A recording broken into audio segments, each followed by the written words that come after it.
In minutes, June 3rd meeting. Make a motion to approve as presented. Second. Motion second, all those in favor say aye. Aye. Opposed? Okay. Christy, would you like to introduce your crew? Glad to have everybody tonight. We want to jump over that. So my name is Christy Barnes, Executive Director of the Hope-Hempstead County Chamber of Commerce, and tonight I'm here on behalf of our Leadership Hope-Hempstead County Class of 2025. Leadership Hope-Hempstead County is a 9-month program designed to develop informed, engaged leaders who are passionate about strengthening our community. Participants come from a variety of backgrounds and professions, and they spend the year learning about key sectors that shape life in our area. So far, this class of 2025 has completed sessions on team building, education, healthcare, and economic development. A few of their upcoming programs, the days that they'll focus on still include government and tourism, agriculture, and their trip to Little Rock to tour the Capitol and some other aspects of that area.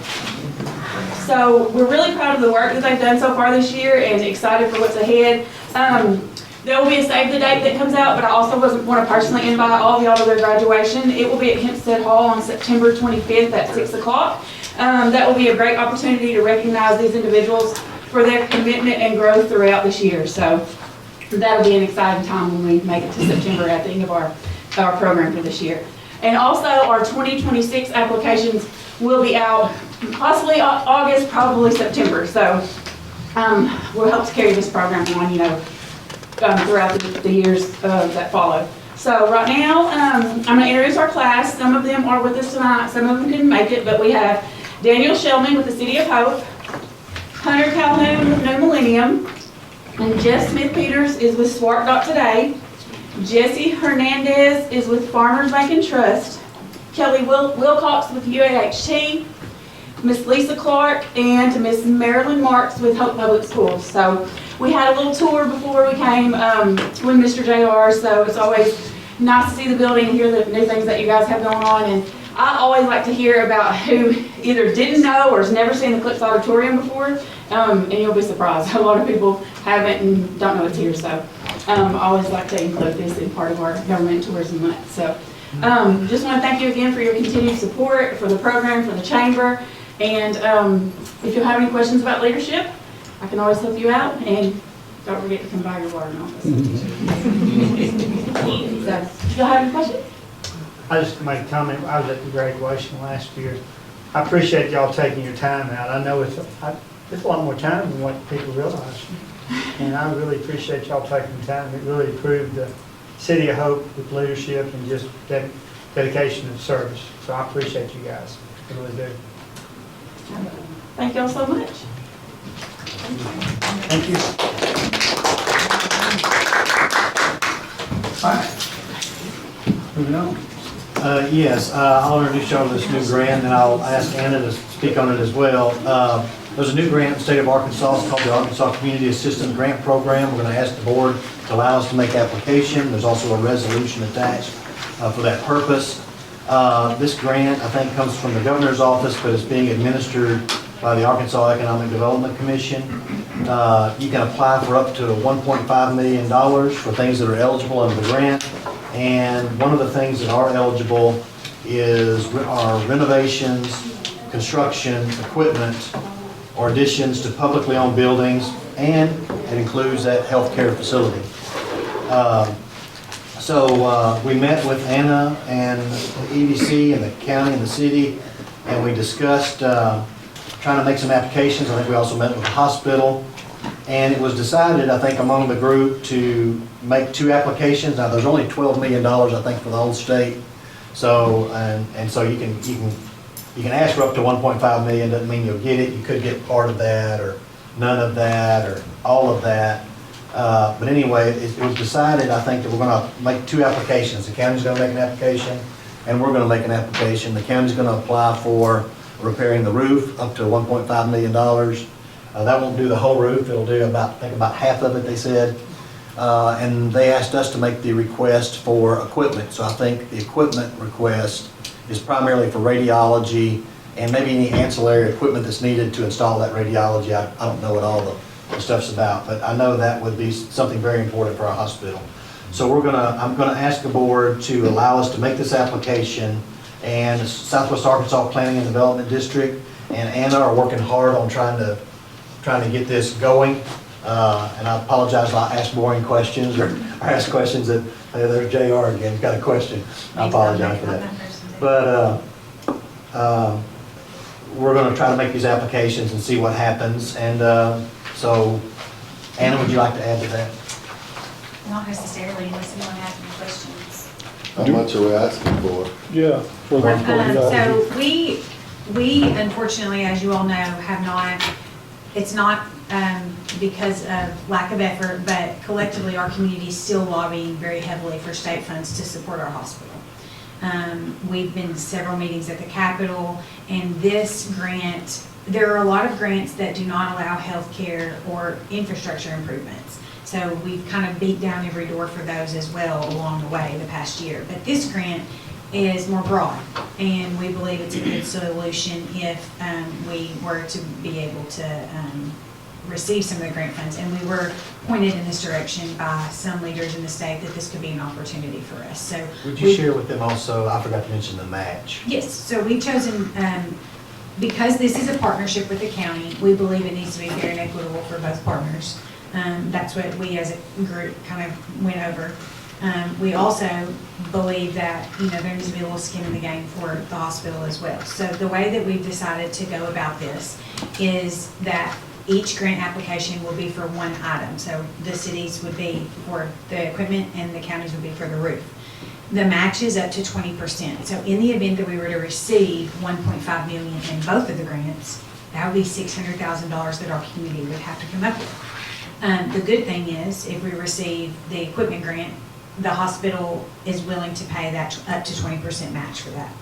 That would be $300,000 for them. If we receive up to the $1.5 million on the roof, then the city and the county would be willing to split 150 and 150. So the total amount the city would be invested in the grant would be $150,000 if we received both. If we received just the roof grant, $150,000. If we receive just the equipment grant, my understanding is the hospital's covering that. So what if it's only approved for $1 million? Are we doing something for the other half of the roof, or are we only gonna do half the roof? So the roof is in 4 phases, the quote is, and so we're submitting the total amount to the organization for the grant. We do not know how the grant quote, let me pull it real quick, I think I have it right here for the roof. The equipment is much more than $1.5 million, what their needs are. So, but the way it's quoted out, we had to do it a little more. So I think that's closer to 2.1 million for the roof project.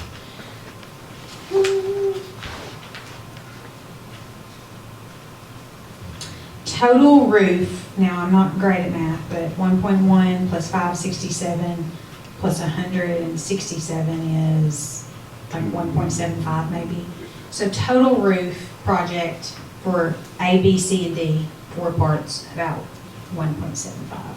Now there are some discounts, and this is some discounts on if you do X, Y, Z, you get $30,000 off if you do A and whatever together. So there's some, and it says if section A and C are combined, the discount the total of A and C by $30,000. And we can share all these documents with you if you want to see those. We have them in Drive, but my understanding is that we were going to pursue A and C, which is below the $1.5 million, but we're submitting the total request first. Where are we A gonna and C come up with first. the rest of that? I mean, I think that would be a future project, and hopefully a future grant or so future it's, funding. okay, so we're So the looking to fact do that a it's partial repair. Yeah. The fact that it could potentially be substantial because, Is the grant 1.5 Up and to then 1.5. 20% on top of that, so it's 1.8? no, it's 20% of one. So then we would actually receive 1.2 and then we would match that other 300 and we'll get Correct. 1.5. Yes. Okay, that makes a little more sense. Now, the challenge with some grants is we're, specifically healthcare, we're in a good situation because municipality buildings and infrastructure have more opportunities than privately owned or nonprofit buildings. So there will be other opportunities, but this one was not on our radar. It's a new one that came down, so it just kind of popped up about a month ago. So When will it be decided? it's due in July 1st to our grant partners, and then after that, I think the submission deadline is the end of July, and then September is when we should receive word on that. So it's a quick turnaround on a grant. It's very, very quick. And that was part of the equipment piece too, when we visited with the hospital. They will be able to know by the end of this fiscal year whether or not they need to order this equipment. So there's some tariff issues with the equipment and increases in surcharges that could potentially happen if they don't lock in a quote in this fiscal year. So, So you said theirs was 2.1, but they're able to do something smaller than that?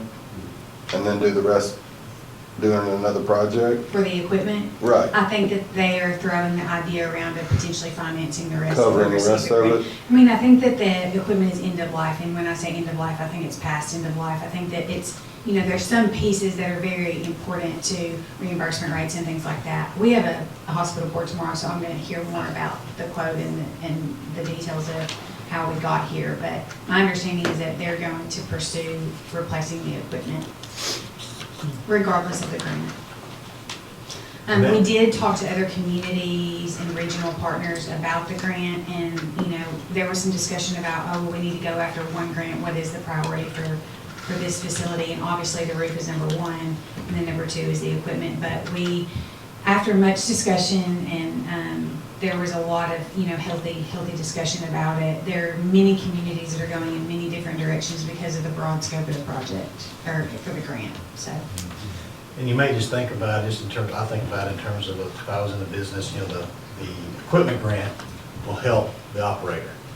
They'll be able to use that equipment to make revenue. A roof is not gonna earn any revenue for them, because it's important, not everything leak, fixed, but what's really important, I think, to them, that's why they wanna match that 20%, because they need that equipment to be able to provide services that are chargeable. Right, I hope I answered all the questions. I know there's been several.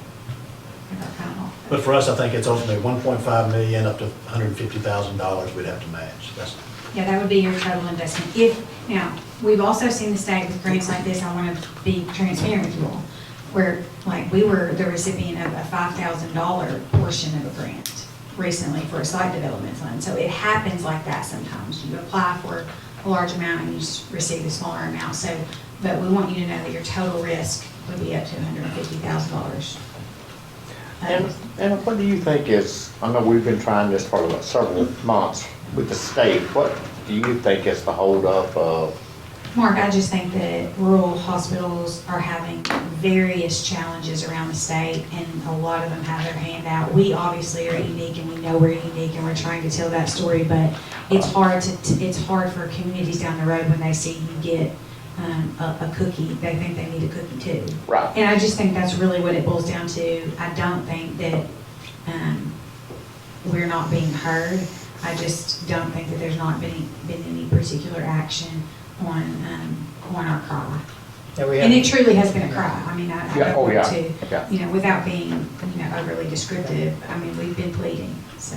and we had a meeting today with small hospitals just around the Regional. small area, and every one of them's in the same boat. They're all trying to figure out how to keep going in a The sense. problem is bigger than us, it's bigger than the state, it's total reimbursement, it's insurance rates, it's Medicare Advantage, it's, you know, there's a lot of pieces to it, but we as a community have taken all the progressive steps to try to avert risk for our operators, and so, Yeah. I mean, truly, We've been taking some. other communities are not even in this fortunate of a situation as Oh, we right, are. oh, definitely. So, I just knew I missed. I'm Go ahead. assuming the sale of the building that we voted to sell last time with the county could be earmarked to cover part of that money Yeah. if we were able to make that sale. That's a question. Where would we get that 150? well, we'd have to come out of some reserves we have, and, you know, our general fund reserves aren't good. But I do want to let y'all know, you know, our sales tax is about 7.5% below expectation. That's the city sales tax. The county, our portion of the county sales tax is about 3% below expectation. So we are in a cash crunch, but, you know, we have a little over $2 million probably in our general fund checking account. We have about 1.85 million invested in CDs. Can we do this? Yes, we can. You know, do we want to be careful in the future? I think we're going to be careful in the future, but it's something we can do. I also wanted to point out, in our original request to the state of Arkansas, to the governor's staff, both of these items were listed in the original request that was made over a year ago. So this is not new, it's part of our original request.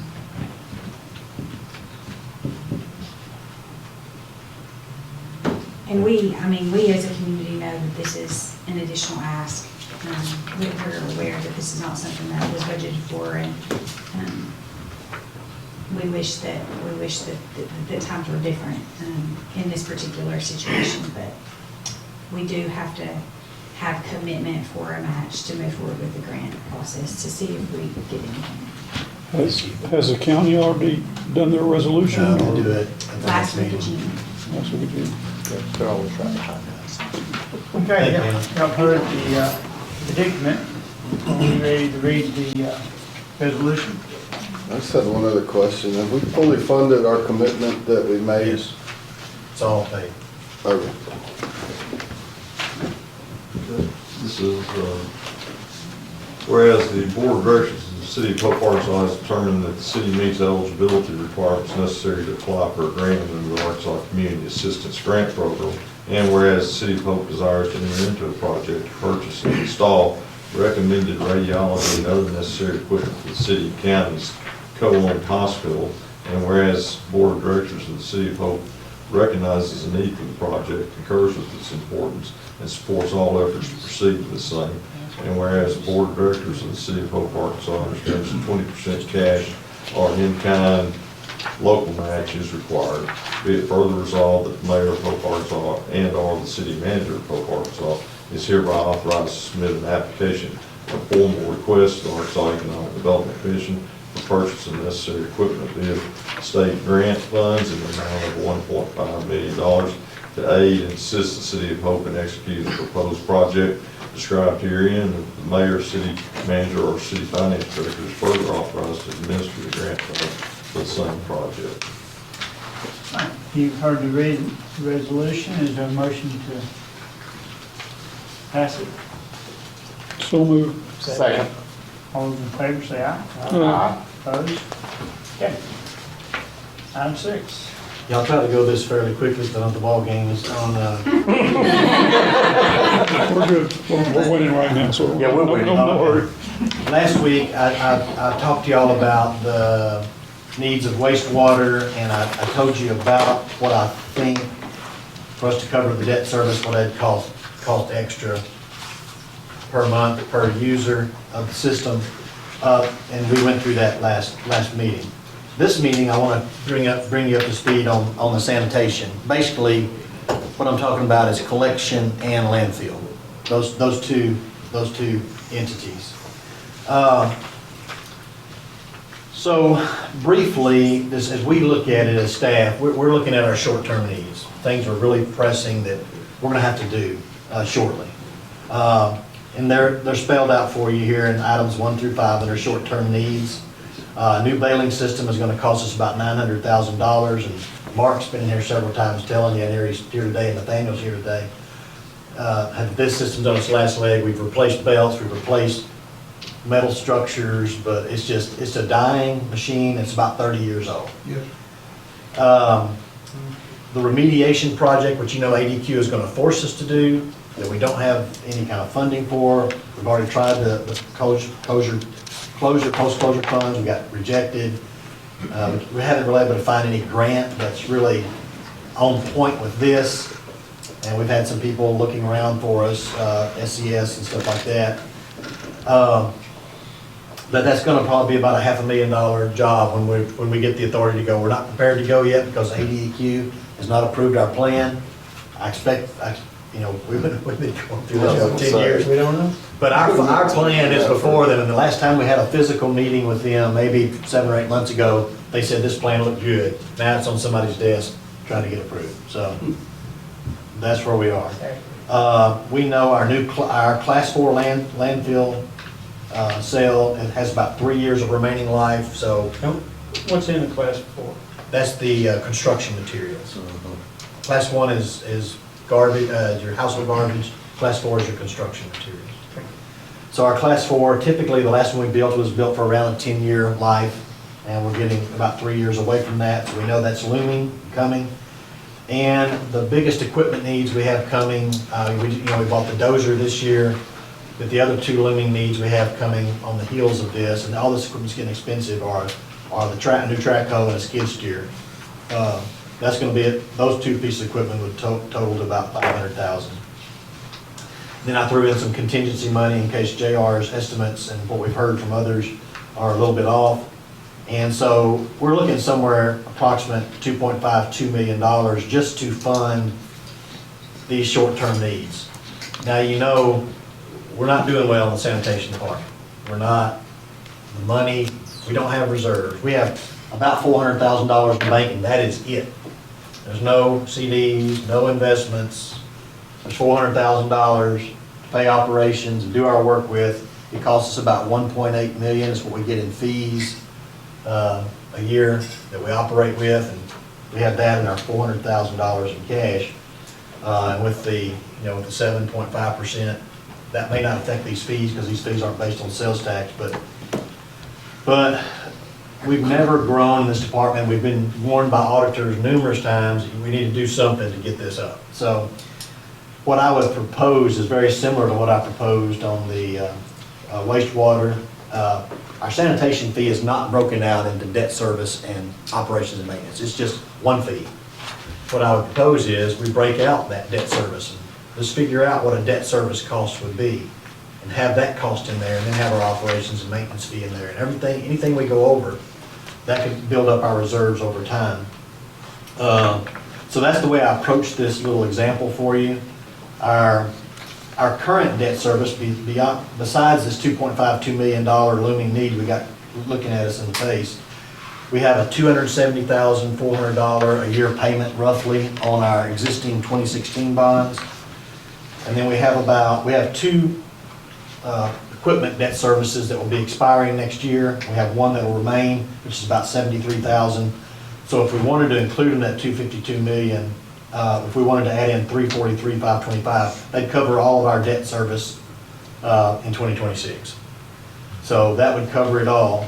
So that's what I based this off of. So our customer base is about 4,050 customers. 500 of those are approximately commercial, 3,550 are approximately residential. And y'all know the services we offer, but I'll just tell the citizens just in case you don't know.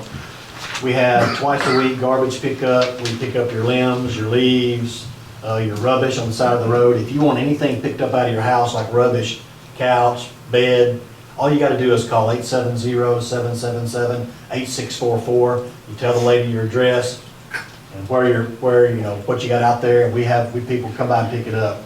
We offer not only residential services, but we also offer commercial services.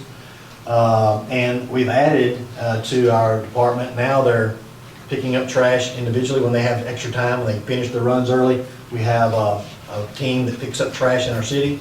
They've been doing a great job at that. And also, they've been helping us wash sidewalks that as they get to looking bad. We have an extra person down there when he has time, has a little extra time. Nathaniel's been getting him to wash sidewalks for us. They did a lot of those downtown that you've seen are cleaned up. We're gonna be doing the parking lot across from Cadence Bank and near your lot in the next couple of weeks. We're gonna try to do the sidewalks down to Park Drive for the Watermelon Festival to get those brightened up. So these are some things, extra things that we've all agreed that we're gonna try to do to enhance our services. And in doing that, I think last year we gave you an extra employee. We had a floater employee. So as he loses somebody to take over, if everybody's filled up, we got a guy that can do some extra stuff. So you may have seen a guy coming around, picking up trash, putting them all in one spot so the truck can pick it up quicker. That's our floater. And so that's kind of worked out pretty good, and it's help us with these other things too. So if you took, I think in the examples, if you look under examples, if you if we added up the debt service cost of our current debt service cost and that 2.52 million, if everybody paid $7.50 more a month, we would cover all the debt service. When you say everybody, that means commercial and residential? That's correct. If it all spread evenly among every user, whether commercial or residential. And that'd be how much? $7.50 per month. If we did a 10-year note, it'd be $5.60 per month if we did a 15-year note. I talked with Taylor Marshall of Friday Edwards and Clark, and a lot of times when you do these really small bond, we can't borrow this money from a bank. It has to be a small bond. When you do these small bonds, a lot of times you sell them to one bank because they're bank qualified, and banks are, this is kind of in their wheelhouse. If things look condition fit, sometimes we can just sell that bond to one bank. It's a really small, simple process. The city's done this in the past. So if we did the 10-year at $750 a month, if we did a 15-year, it'd be $560 a month. And all these things we're doing will have that kind of life, except for maybe the Class 4 landfill. But if we build it almost 3 years down the road, it'll still be hitting that 15-year mark if y'all allow us to do this in 2026 as part of our budget. But our track hole will last over 15 years, the skid steer should last over 15 years, the baling system, our last one lasted 30 years. So we're not getting into having to make payments and we're out of our depreciation range. You know, it still should be in a useful life, and we should have many years after we pay it off of operating without that cost. And there's a few other, if we wanted to, what we did not include in this debt service is our typical pickup purchases or our residential truck purchases that we are on schedule. If you did want to include that, we need about $8,000 more a month to cover if we bought the new residential truck or the new commercial truck. If we kind of stayed on, we'd have to add another $2 to what I just said to you.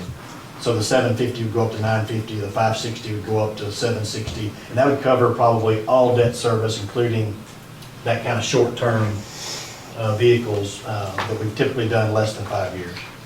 So anyway, I just wanted to let you know, whatever the board decides, and this is more of just making you aware. We're going to be bringing you some ideas at the budget time. I wanted to get this on your radar, but whatever we do, we've got two looming concerns. One, we have unavoidable short-term needs we're going to have to meet, and we can't meet them. So we're going to have to figure out a way to meet them, and we don't have sufficient capital reserves, and we've got to figure out a way to solve that problem. This has been a looming problem for years and years and years, but we just got to figure out a way to get on a good medium path, not an exorbitant path, but on something that we all feel comfortable with. And really, that's it on this, Mayor, unless you had a question. JR, how are we on our trucks, especially our residential trucks? Are we gonna be looking maybe possibly at budget time, or are we okay on them? We're okay. We're gonna spend maybe $25,000 on the capital outlay, part of replace a lift on that commercial truck, and that should give us another 2 years or so. We typically run 2 commercial trucks and 3 residential trucks, right? So that's 5 trucks. Correct. And typically a life of those trucks could be what? 7? The residential, 8 to 10 years. 8 to 10 years. Commercial, only about 5 years on commercial trucks. So if we're doing a commercial truck on a debt service that's 4 years, we may be not carrying it for 1 year and then picking it right back up the next year. Do we do those trucks kind of like we do the police cars, the ones that we don't use on the police cars, and then we rotate into the fleet? Do we do that? Is the residential, then does it go commercial, or can you not do that? Because the lift on the front and stuff? Okay.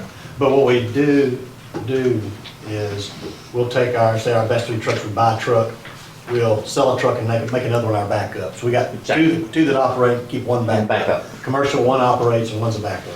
So we probably go through the commercial truck faster than we do. I guess that's what I was asking. The residential, we probably get 10 years now since we stepped the motor up and stuff like that. We used to have a little smaller motor to a bigger size motor. Right. And that's helping out. Plus, we're not doing that much storing and stopping now since we got that floater. That's helping also. And I also want to commend your crew, because people don't realize when they're sitting in their houses and it's pouring down rain, those guys are still out there working. So just want to touch on that. And to say thanks to Nathaniel, he's really worked well with me and Daniel as we talk about some of the maintenance issues or the life of something, trying to make that life stretch out. He's done a good job, really trying to stretch the life of those trucks. I have a question. Has anything come through the pipeline about whether or not Hope Water and Light will increase their rates? Because usually, it seems like whenever we increase sanitation or wastewater, not long after Hope Water and Light increase rates. So I just don't want our citizens to be in a situation where we've increased our rates, Hope Water and Light increased their rates, and then we have, someone in the summertime, they're trying to decide whether or not to run the air conditioner, and then just other issues going along. And we're the one who gets the phone calls, not Yeah. them. It's hard. What I'd say about Hope Water and Light is they're mandated by law to do rate studies. And that's gonna really determine how they do that. Their electric is required to do rate studies, and their water is now too. I think they've done them for a while, so they are what they are. And yeah, I agree with you. At the same time, you got this business operation. If it doesn't float, it doesn't float. And then it could put everything at risk. So it's a difficult question. It's a good thought. It's very difficult to, but we do want to keep, I think we all are committed to making things as low as we can Yes. while we still cover the things we've got to cover. And, if we mess up if we go too far, I'll let you guys know. And y'all see it. I'll give you the cash that we have on hand. I'll tell you what we owe. I'll tell you the reserves we have. And if y'all think, hey, that's plenty, let's cut this down a little bit. You could always do that too. But right now, we're just in both of these departments, auditors are telling us we need to do something. The state's cranking up laws, forcing people to do stuff. We mentioned y'all last week, the wastewater, they just passed a new law in this legislative session to do every 5 years, starting in 2030, I think. You're gonna have to do a rate study. There may be some way to opt out, I think, if y'all get a certain amount of education, y'all go do some stuff. But I'm not confident, I hadn't read the statute yet. Daniel's read it, I I think. don't think you get to opt out of Okay. the rate study. Okay. It's still gonna be, and it's due by a certain date in 2030. 2030. June, I think I think June it's 1st, summer or of July 1st or something. Yeah. If you're a board director and you have over 10 years of service as a board director, I think you can opt out of the training. Out of the I training. think that's Oh, what okay. it is. So, How many rate increases have we had over the last 15 years? in the sanitation Sanitation. department, you remember, we did that one rate increase, but it incremented over 5 years. So we started in 2019, 2021, 2, 3, or 20, we still started in 2020. I think it ended in 24. So 20, 21, 22, 23, 24. Yeah, I think it ended in 24. What were we at, I'll We're at just have to look 1980 at now. It was that. What were we 50 at I think it's before? 50-cent increments, wasn't it? We're at 1980 now. It's 1980 now, and if it was 50% increments for 5 years, you can count back, and, $2.50. yeah. So it'd been, 50 cents. Is that what we Yeah. do? be 1730. 1730 is what we were, now we're 1980. You think that started in 2019? I think it did, I can get you the exact answer to that, though. Because I think the last increase was last year. This year was our year we didn't have an increase. But one thing we gotta remember, and this has been an ongoing thing about sanitation, we're still not getting rich, even with what we're talking about. This is just keeping lights on with a little bit extra. And that's kind of the way we've ran it since I've been on the board. We need to have a reserve built up, but We've had that baler over our heads since it's just. I came on board. Yeah. It's just hard Me as well. it's hard to put a reserve in when you taxing people. You just try to keep it as cheap as you can, so this is something we definitely need to look at. My only request would be that if we do look at these rates, that we also compare to other communities around us as well, and also look at the weighted between commercial and residential as well. Yeah, As far, I know a lot of communities have gone to private yeah, purveyors on that, I think Nashville has, but, yeah. like that, but I'd like to know. We actually have some of those numbers, I think, already in a spreadsheet. And I would say sometimes that gets complicated because like some cities, they do water and wastewater, for example, you know. So it's not like they can kind of go between two systems and massage the numbers or help with administrative costs or something. We don't necessarily have that. Most cities do not have a landfill. Most cities just operate a truck service, and they take it to a landfill, Waste management or and they whatever, pay for that. what the county does. We're probably the only city also picking up trash twice a week. And that's another thing we could do. We could look at cutting services. And we mentioned that, I think, to the board before in the past, and that's something y'all didn't want to do then, but we may be a different time. You know, and we do a lot of things other cities don't do, picking up leaves and limbs and everything else during the week to keep the city clean, but it's a service that I know we all get a lot of comments about. And some people offer that service, but it's a paid service. So if you want it, we'll still do it, but you call and we pay you. You charge you at the time. That's, you found a city or two like that, didn't you, Dan? Yeah. So you can, there's other ways to do our paid service without passing it on in a rate. We can charge the extra service if you want it. If you don't want it, you don't have to pay for it. Puts it in front of you. You'll be paid for Yeah, Lord. They need Now, somebody whoever to come pays for it, it doesn't matter. Yeah. It'll be a cubic yard cost. Yeah, if it gets thrown in there, I'll charge you. Pick it up, actually. Yeah, Nathaniel, I think Reggie had a question. Sir, what's the miles or the hours that you do your maintenance on your trucks and stuff? Every 5,000 miles, that's when we service and rotate, service. But we do grease them once a week, all the rain parts that we use. Our income, when we raised on the roofing costs at the landfill, because we had all them other roofers coming in. I'll have to get those numbers for you if you're looking. Yeah. I don't have them on top of my I'm head. just curious because, you know, we was worried if that was gonna decrease once we raised the, Do you know on top of your head, Cindy? I think it's decreased a little bit, but I'm not sure that it's because of the rate, that there's been a lot of rain and Right, stuff. well, yeah. But it has decreased. and that was also after storms. As I say, not as many hailstorms. I pulled, last year, I think our landfill gate fees was about $147,000. And I pulled the first quarter this year, and I think it was 37,000. So we were on track. Yeah. Okay. It really was Not too pretty bad. similar. Yeah, not too bad. Okay, something to think about. Yeah, And something to we'll think about. definitely, I'm glad you brought it to our attention, J.R. And to the public too. I hope everybody that's online can think about it too. All right, item 7. That's Mr. Wright.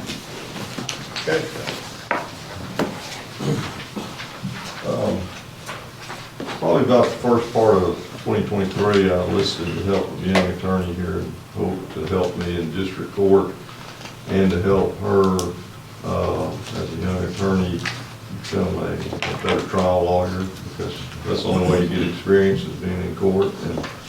And she's helped me a lot I pay her from what I receive from the city, but she would like the benefit of going to the Municipal League City Attorney Conference, and just like to ask the city if there's some way that the city could reimburse her for those costs. So Randy asked me this individually, and I wasn't comfortable approving it because, number one, she's not an employee and she doesn't have a contract with the board. Randy has a contract with y'all. So what I'd ask Randy, maybe to consider, is come talk to y'all about his agreement with this helper, which he needs. So when if he's out of town or on vacation, someone can fill in for him. And maybe the board could formally approve her as the assistant city attorney, working under Randy. And I think then, then I would feel more comfortable saying, hey, yeah, we can pay through training costs for her because she's an assistant city attorney agreed to by the board. I don't have any control over Randy, the board does. Y'all hire Randy, and you can probably approve his request. And then I think and if y'all approve me to pay for her municipal league, she'd love to go. I'd love to help her get that experience because that's how you learn. And if y'all approve it, then we can make it happen. I just didn't feel comfortable saying yes without y'all knowing about all this. So are we asking just for training cost, or are we asking also as an assistant city manager I think a if- salary? I think he said he's taking care of kind of her salary. Well, I understand I think that. in his budget, he could then ask, hey, I'd like to have a couple of $1,000 extra this. This next budget? Yeah, but I think if y'all made her an assistant city attorney and hit Randy being her boss, then if Randy called me in the future and said, hey, JR, we need to do X, I don't think I have to come to y'all because she's she's connected to the board through some kind of verbal contract here and hired by Randy, and I think I can spend the money. I don't want the citizen to come and say, JR, you shouldn't have paid for that private individual's room and board and per diem. You did wrong. I just want it to be clear. Sure. That I don't get in trouble. That's why I asked Randy to come bring this to you. And that's somewhat the way it's been for years. When I first came back here, that's the way I was.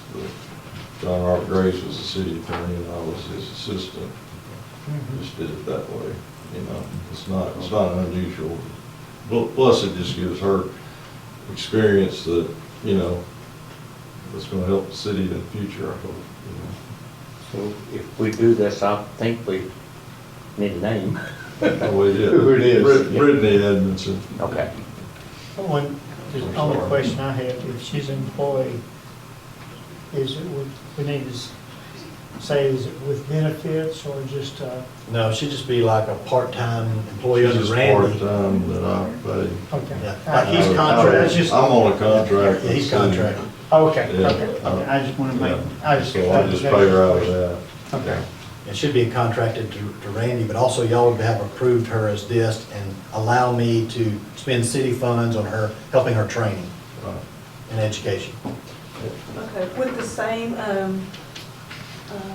guidelines apply as far as the amount spent on hotels and, you know, certain, because like with the school district, we can't stay at the Capitol Hotel and be reimbursed for that. She would have you to know? follow the city employee handbook Okay. rules. And our handbook, you know, there's a per diem listed, it's federal per diem, you go on that. But if the convention hotel, even if it costs more, we can pay the convention rate because it saves you renting a car or having to drive across town. So that's our current policy. Okay.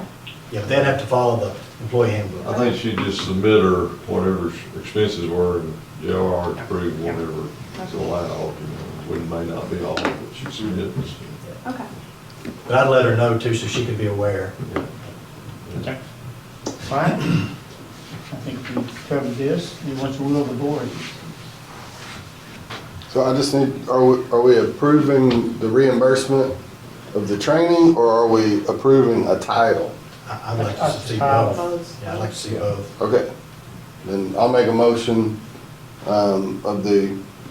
to approve her as the assistant city attorney and reimbursement of training expenses. Second. Yeah, okay, good.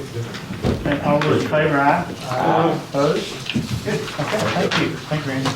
All right, that's it for the. I didn't want her first job to be that good. I know, JR, you shouldn't have done what you did. I want to thank everybody for coming. Yeah, it's coming out of your pocket. Okay, Darryl, let's see. Okay. Yeah. Just, y'all probably read some of this, the recreation aquatic, what we're talking about now is trying to stay under 5 feet to avoid deep water concerns. And I think that's very realistic to do. I talked about that in number 1. Please read that if you have any questions. Just give us a call.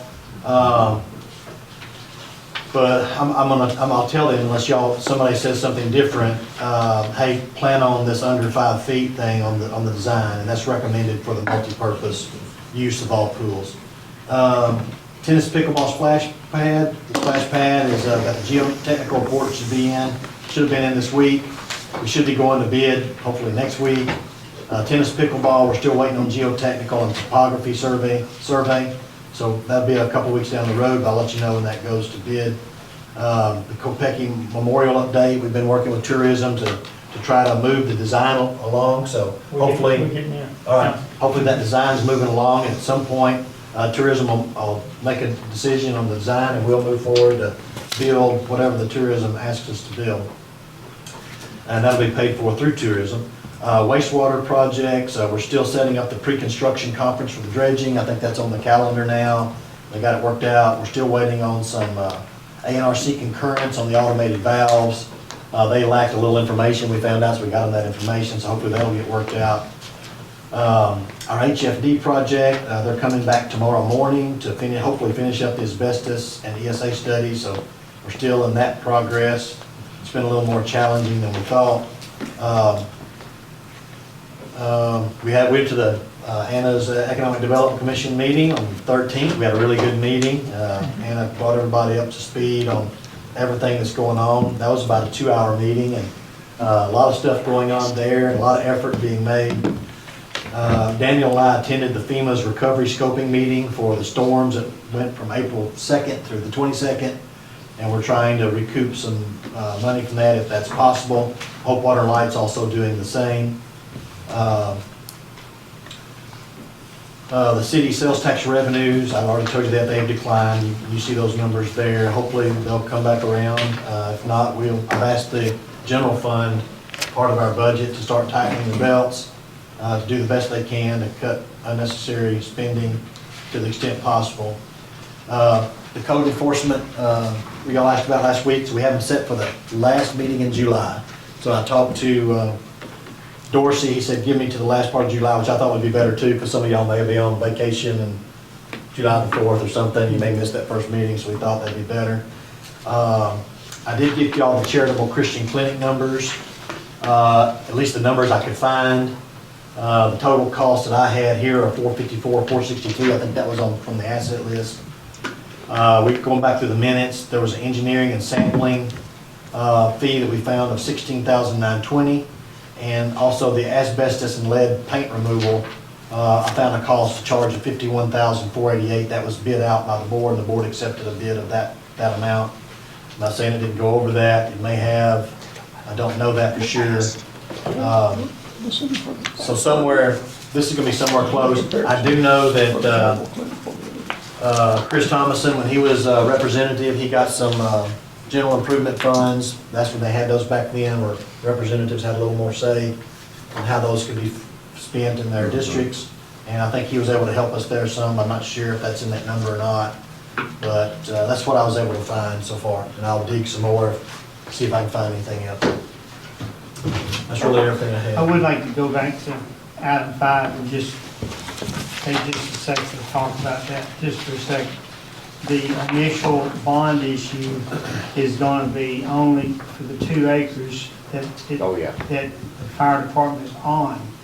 So we need to be thinking about this going forward. That means the demolition and the taking out of the rest of those buildings is going to be city. So this is not required. I'm just telling you, I talked to Taylor. If we do that all under bond funds, it will all be restricted. All the property will be restricted, and you'll be restricted on what you can do with that property. So you may not be able to sell it to a private individual because it's been through tax exempt bonds. You may not be able to sell it to a developer. So if we want to make sure that we don't do that, we need, Taylor said you need to allocate it. You need to allocate what you want for the fire department. You pay for that with the bond funds. And then you need to allocate the other part that you want to be able to do whatever you want to with and not be restricted with general funds. So that's just what, so I think, you know, when we originally spoke with the engineer, we were hoping to get 2 acres. We could have done it on, I think, 1.5 acres, but 2 acres was what we thought would be good. And so if we could do about 2 acres, that's a 4.95 or 98 acre tract, is what we, at least in the numbers, I don't know if it's actually on the ground that way, but that's what's in the numbers we have. So it'd be about 2 acres and almost 3 acres for development, if we do it that way. One thing, I just want, you know, this is a time we need to talk about, you know, how this is going to be. If the city tears it down and takes it to our landfill, nobody's going to pay. We're going to pay for it. And how much? I mean, we're already talking about shortening the life of the Class 4 landfill. How much room is that going? How fast is that going to fill up that landfill if we put that whole shopping center in the landfill? It's going to speed it up pretty good, isn't it? Probably going to be at least, you cut it 6-7 months. And what we But could, now, what on we could the do is take the, center block, cinder block, yeah. Yeah. We could use that for road construction. We can part it out, like the cinder block, we can put in a pile. For field? We can actually use that on our roads and crush it, put it on our roads. nothing else, take it out to the airport somewhere or behind the city shop. And then eventually, because once those front-end loaders, once they go across that center block, it's gonna crush it. And Okay, I so take it if it doesn't have asbestos, so if there's asbestos, Right. then they throw You don't wrenches have and to put them everything. cinder block, brick and all that, you don't have to put that in the landfill. Right. Okay. Yeah, okay. just I'm more, worried just about- more the roof, and probably, there's gonna be some glass involved. Yeah, Or take that out in metal. Okay. Well, I just remember hearing from the fire department how that was one of the big reasons that they chose that property was because of the size and because of all of the training exercises and everything else that they could do. But yet now we're gonna run the cost up to everyone else in the city on that decision because we can't fund it all through what we just passed to tax the citizens more. So I have a hard time wrapping my head around how we can do that. You don't have to do it, I mean, you can buy it all with bond funds, but it'll all be restricted. So if you decided 2 years later. Well, that's my issue is in the end, it's gonna come back to restrict the project. Yeah, Because we only have so much money to work with. yeah. Yeah, I mean, it's. That was my concern from the beginning with that. But at the same time, you'd recoup that back, if a developer purchased it, you would still recoup that, some of your money back. But the Now we're city- playing ifs and buts. Yeah, the No, no, city- I'm talking about the part that's not But restricted. the city's gonna be out for demolition, city funds, because if we restrict it to just the fire station, then the city's going to tear down the rest at their expense. But, you know, this is just one more thing we need to be thinking about. When the asbestos test comes back and everything else comes back, that's when we need to start making decisions. So this is just something when I read that, I was sitting there going, we really need to point this out so everybody can be thinking about it. It's not a decision tonight, but we all need to be thinking about how we're gonna do this. And nothing says we can't change it, right? No. If we wanna change our minds, Well, I mean, we're just finding facts out Right. right now. And let's just all keep an open mind, but let's know the cost of what we're gonna get into before we pull the trigger. I think the good thing with the decision y'all made, a few weeks back, was it gave me a direction. I'm not, Sure, so absolutely. now I'm pointed in a direction, and I'm trying to find out all the facts I can in this direction. if you That's have to why go the other way, And so I'm, be and I'm it. trying to think ahead, so we don't, hey, Taylor, talk to me about this, or, Jeremy, talk to me about the engineering, we got the ESA, and we got the asbestos folks on, hey, talk to me about this, so JR's trying to get y'all the best information he can. Yeah, and I just putting on everybody's mind, so we be thinking about it, so it won't hit us at night, and won't have time to think about it. Okay. Don, just a note on the Kopecki Memorial, I go by and see Jay about every 3 or 4 months, because he's right there at the VA with me. He's gained about 45 pounds, he's very alert, and he knows everybody, so, Yeah, he's anxious to see Yeah. everything going on. Okay, anything else from the board? Not, citizen request? Martha? Okay, good deal. All right, we're adjourned. Go home.